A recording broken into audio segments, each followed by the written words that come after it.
the nooks and crannies of this nation. OSBC brings you the news.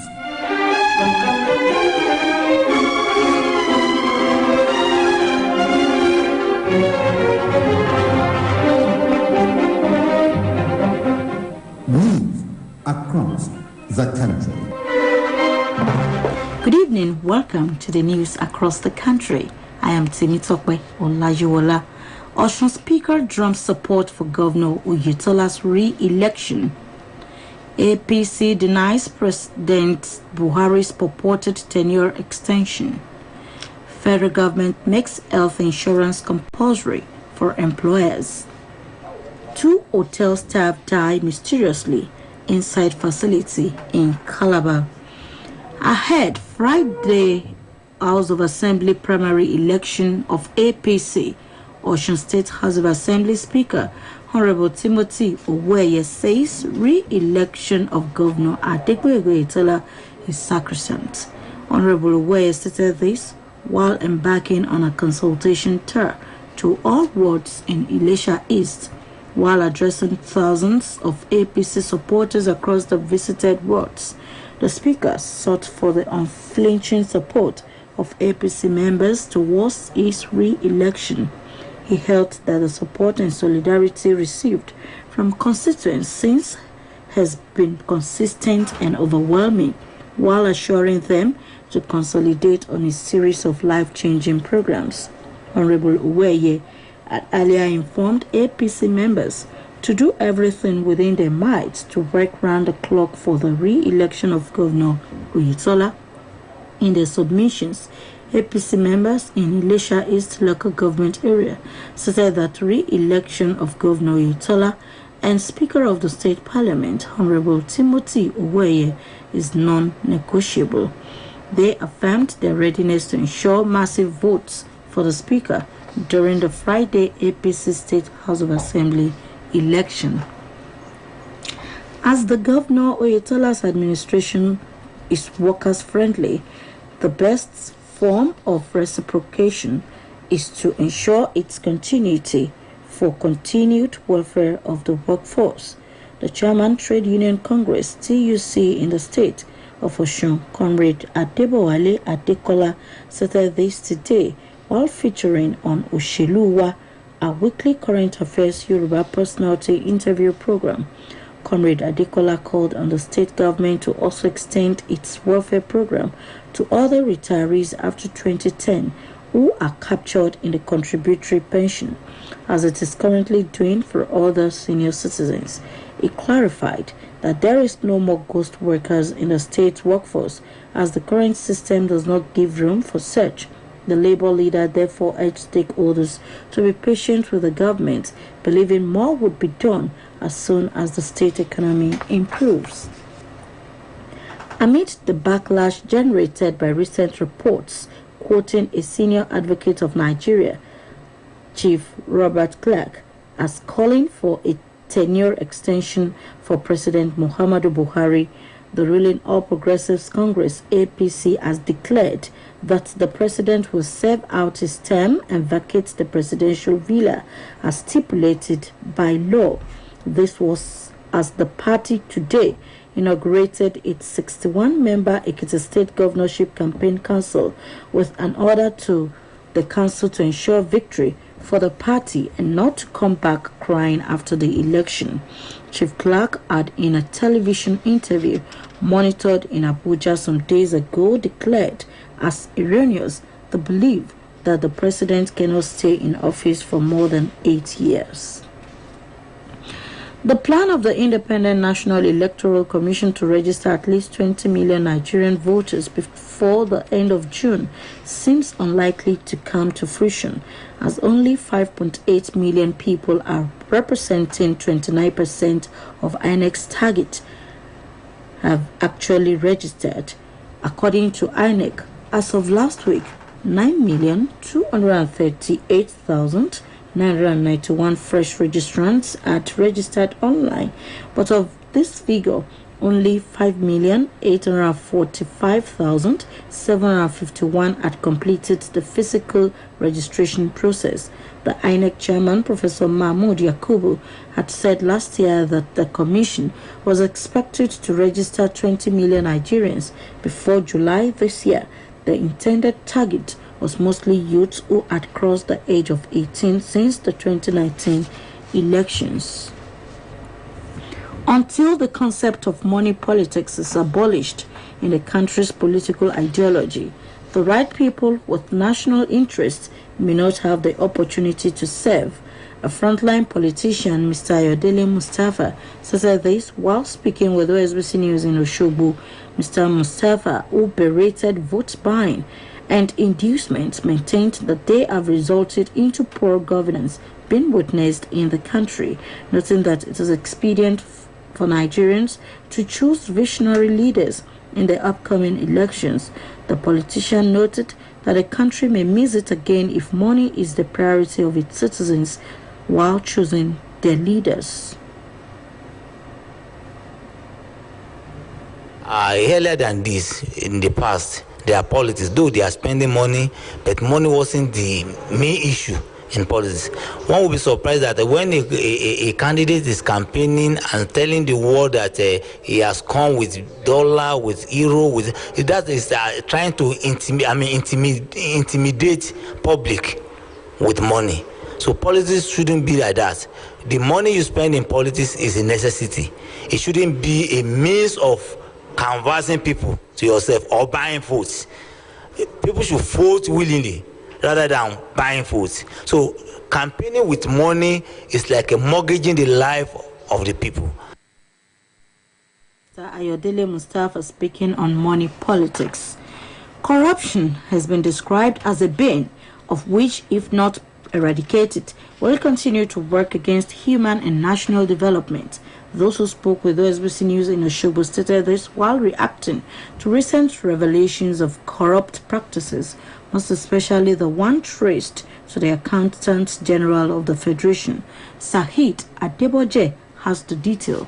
Every country, no doubt, has challenges bedefiling it. One of the myriad of challenges plaguing the country called Nigeria is corruption, as it is almost felt in all sectors. Before now, public office holders have been in court over cases ranging from stealing to money laundering. In fact, at the time, some of the officers concerned claimed that the public funds in their care were either swallowed by snakes or monkeys. The recent indications of corruption in Nigeria was the one traced to the dismissed Accountant General of the Federation, Mr. Ahmed Idris. It was a case of a fraud to the tune of 80 billion naira. This inaction, among others, are now generating reactions from Nigerians. One of those who spoke with this reporter was Mr. Adekunle Ayomide. He expressed concern that despite existence of various agencies of government working against financial-related crimes and corrupt practices, corruption still persists. Mr. Ayomide noted that hypocrisy on the part of the government and the governed has encouraged corrupt practices in the country, maintaining that until Nigerians begin to see the job of governance as collective responsibilities and relative punishments meted on corrupt persons, the cankerworm called corruption may not be killed. It is unfortunate that corruption has eaten deep into our fabrics. We are asking all and sundry to work against it so that we can ensure a better community. And even the democratic dispensation that is now being filthy now with corrupt practices. We want to charge everyone to be sincere. The civil servants, do not encourage your boss to be stealing. Speaking in the same vein, a public affairs analyst, Mr. Nathaniel Olarewaju, noted that it is quite unfortunate that corruption is drawing Nigeria backward. Mr. Olarewaju called for capital punishment on anybody found guilty of corrupt practices as been done in countries like China, so that the national wealth will be directed to national development. Saeed Adeboje, OSBC News.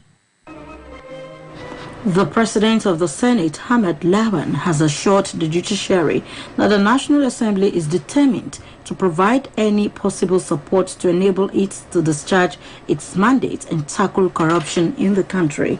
This is as he also said that the National Assembly had been at the forefront in the fight against corruption in the country, adding that the Ninth Senate particularly frowns at corruption. Honorable Lawan stated this at a capacity-building workshop for judges and justices, which was organized by the Economic and Financial Crimes Commission in collaboration with the National Judicial Institute in Abuja today. This is the news across the country, coming to you from Osun State Broadcasting Corporation. Iliawiye Okebale Oshobo, Voice of the West. Now a mid-news message. Life is a mixture of ups and downs, but how you treat the two determines who you are. No condition is permanent. Another edition in the series of a 6-week-long empowerment entrepreneurship workshop organized by the United Nations Development Programme Sustainable Human Development Funds, UNDP OSS HDF, in conjunction with government of the state of Osun, will be flagged off tomorrow morning in Erin Osun, Irekwadun local government area of the state. A statement by the State Focal Officer of UNDP OSS HDF, Mr. Mudashir Oyedeji, indicates that the program will be flagged off at the Erin Town Hall, Egbedi Road, Erin Osun, by Governor Adegboyega Oyetola through the Secretary to the State Government of Osun, Prince Wole Oyebamiji, and replicated in 5 other selected communities comprising Mefuorade, Otan-Ayegbaju, Ibokun, Ifeodan, and Ikireile. According to the statement, skills to be acquired include foot mat making, shoe repackaging, tie and dye, bar soap, liquid soap, ointment balm, disinfectant, detergents, and mouthwash. Participants are enjoined to be punctual and COVID-19 protocol compliant. The efforts of the government of Osun in the quest to prevent the spread of Lassa fever virus continued as the sensitization team, led by the Special Advisor to Governor Adegboyega Oyetola on Public Health, Dr. Shiji Olamiju, visited some worship centers in Obokun-Oriade Federal Constituency. Omotayo Adebodun, who was part of the team, now reports. The sensitization team, led by the Special Advisor to Governor on Public Health, Dr. Siji Olamiju, visited some worship centers, including churches and mosques in Obokun-Oriade Federal Constituency, to sensitize people on the dangers of Lassa fever and other epidemics. The first point of call was at St. Peter's Anglican Church, Ibokun, where the Special Advisor enlightened people and lectured them on how to prevent the disease. The team then moved to Ijebu-Jesha, where Dr. Olamiju sensitized people on the menace and highlighted the efforts being made by the administration of Governor Adegboyega Oyetola to ensure that Lassa fever does not rear its head in the state. Some of the worship centers visited at Ijebu-Jesha includes Cathedral of St. Matthew, CAC Okeano DCC, Celestial Church of Christ, Ara Parish, as well as Central Mosque. In each of the places, the discussion between the Special Advisor and the people was interactive and frank, as people were made to know more about the dangers associated with Lassa fever and other communicable diseases. The sensitization was dotted with question and answer, as people have opportunities to ask questions with a view to enhance their understanding in the areas of preventive measures. Appreciating the proactive measures being taken by the government on health sector, some people, including the chairman of Oriade local government, Mr. Ezekiel Obiesun, expressed gratitude for the gesture as they promised continuous support to the present administration. Omotayo Adebodun, OSBC News. The federal government has mandated all employers and employees in public, private, and informal sectors to have access to health insurance. This development came when the federal government noted that only states with established health insurance schemes and contributory schemes would benefit from the Basic Healthcare Provision Fund. Report has it that President Muhammadu Buhari signed the National Health Insurance Authority Bill 2021 last week. The newly signed law by the President repeals the National Health Insurance Scheme Act 2004. Under the previous act, states were required to pay a 50% counterpart fund to assess the total fund for the BHCPF. According to reports, President Buhari's signing of the new act is part of the moves by the federal government to ensure that Nigeria achieves universal health coverage, a sustainable development goal by 2030. The North should avoid inflicting the tyranny of its large population on other parts of the country to scuttle the zoning arrangement already agreed by the All Progressives Congress (APC). The special advisor to the Osun State Governor on Education, Honorable Jamiu Olawumi, made the remark today when he featured on a weekly program, Issues in the News, describing zoning as constitutional because it is in line with the principle of federal character. Honorable Olawumi said the Southwest is favored to clinch the APC presidential ticket come next Sunday. The special advisor also expressed optimism that the national leader of the party, Asiwaju Bola Tinubu, will emerge as candidate to fly the flag of the party come 2023. He lauded the people of Ile-Ife for trooping out to identify with Governor Oyetola when he kick-started campaign for his second time in office last Thursday at the Asian town. Honorable Jami Olawumi said the governor has done enough to secure the people's support to enable him spend another 4 years as governor of the state. The special advisor to the governor, however, advised the people in the southeastern part of the country to stop destroying their homeland in the name of fighting for Igbo people. The Ebonyi State Police Command has announced the appointment of SP Chris Anyawu as its new spokesperson for the third time. The announcement is contained in a statement by the Deputy Police Public Relations Officer of the command, ASP Levi Philip, in Abakaliki today. Reporters say that Anyawu took over from SP Lovett Order. The new PPRO holds a master's degree in business administration and a postgraduate diploma in project management technology obtained from the Federal University of Technology, Owerri.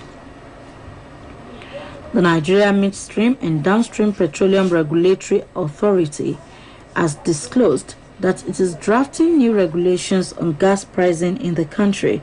The agency also revealed that new regulations on Environmental Management Plan, Environmental Remediation Fund, Redecommissioning and Abandonment Gas Infrastructure Fund, and Natural Gas Pipeline Tariff are also in the making.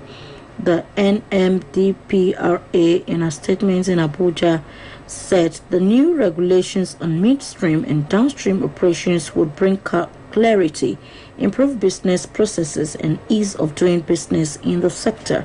The authority chief executive, Engineer Farouk Ahmed, who disclosed the story in a meeting with members of the Independent Petroleum Producers Group, IPPG, in Abuja, said a working team chaired by Mr.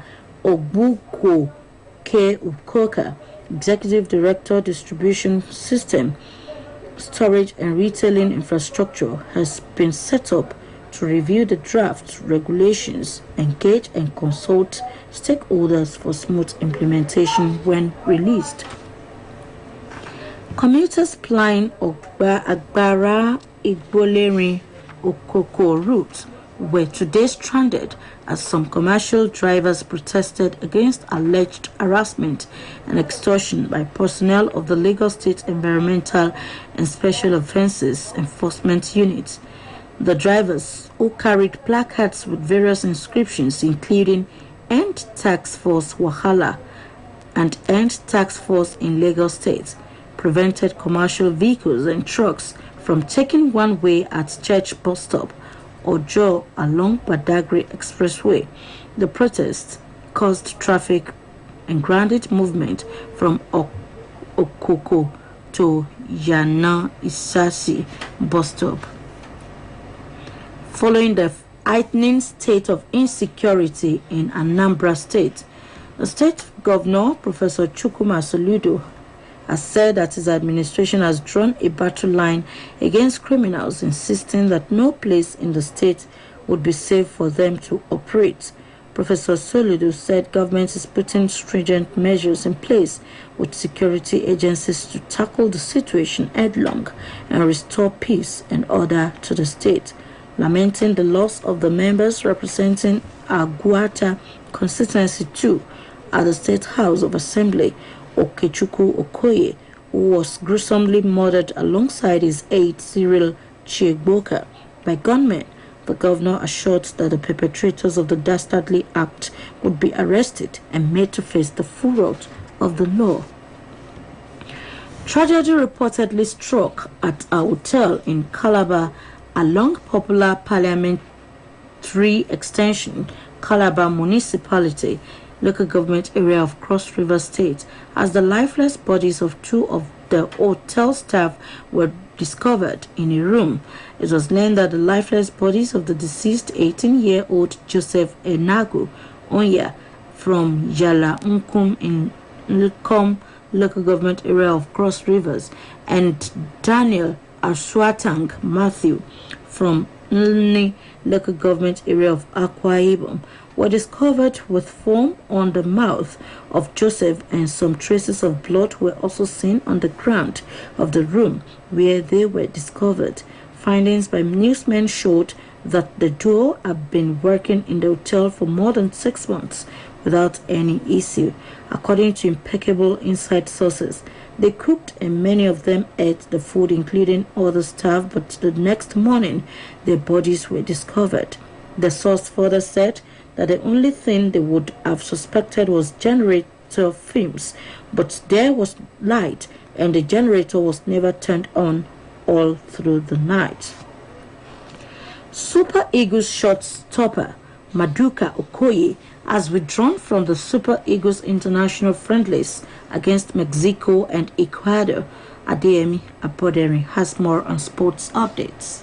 The 2022 Nigerian Women Football League Super 6 has come to an end, with Bayelsa Queens securing 100% record to emerge champions. Bayelsa Queens have been outstanding since the commencement of the Super 6, winning all the 4 games before the final matchday game against closest challenger Nasarawa Amazons, which they won 2-1. It was Gift Monday again that gifted the title to Bayelsa, as they scored twice to cancel out 1 goal scored by Nasarawa Amazons. The result means Bayelsa Queens are the winner of this year's league and will represent the country in the 2nd edition of the CAF Women's Champions League. Meanwhile, Super Falcons striker Asisat Oshoala and a Barcelona ladies team lost their Women's Champions League title after losing 3-1 in the final to French giant Olympique Lyon. Oshoala, who recently won the award for the most goals in the Spanish Women's League, played as a substitute in the game as she came on in the second half. Lyon is clinching the Women's Champions League title for the 6th time in 7 years, with 8 Champions League trophies overall to their name. In the meantime, Manchester United and Arsenal may have to pay huge money to sell the transfer of Napoli forward Victor Osimhen. A report stated that Arsenal has already seen a bid rejected for Osimhen, but it seems that the saga may not be over yet, as 110 million euros could be enough to get a deal done. Watford banned goalkeeper Maduka Okoye has withdrawn from the Super Eagles' upcoming international friendlies against Mexico and Ecuador. Okoye has been asked to be excluded from the 30-man list. His absence will open the door for the duo of Aqua United Adewale Adeyinka and Ojo Olorunleke to stake a claim for the number 1 shirt for the Super Eagles. Manchester City produced a thrilling comeback to beat Aston Villa 3-2 and retain their Premier League title in dramatic style on the final day, as Liverpool were made to settle for the 2nd position. City went into the last day of the campaign knowing a win will see them crowned champions for the 4th time in 5 years. In the end, City paved Liverpool, who finished the season with a 2-1 win at home to Wolves by a single point, just as they did 3 years ago.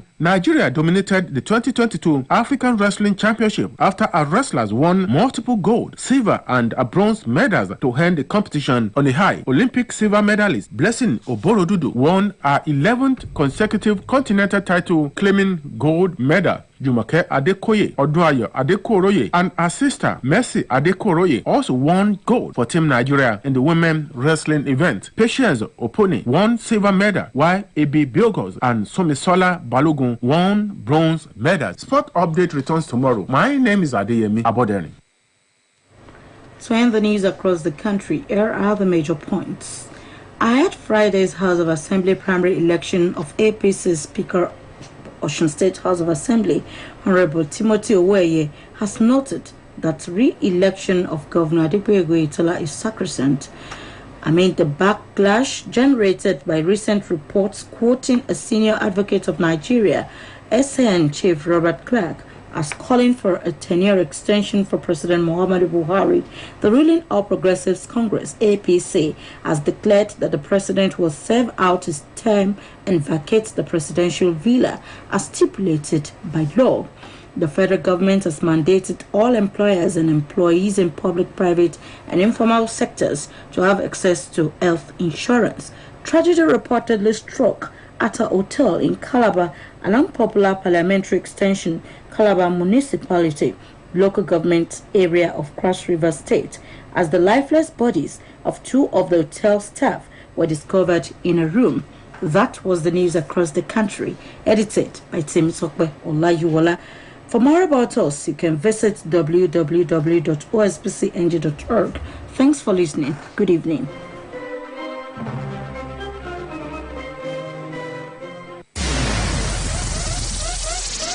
It's entertaining, it's educating, really informative, qualitative news as it breaks.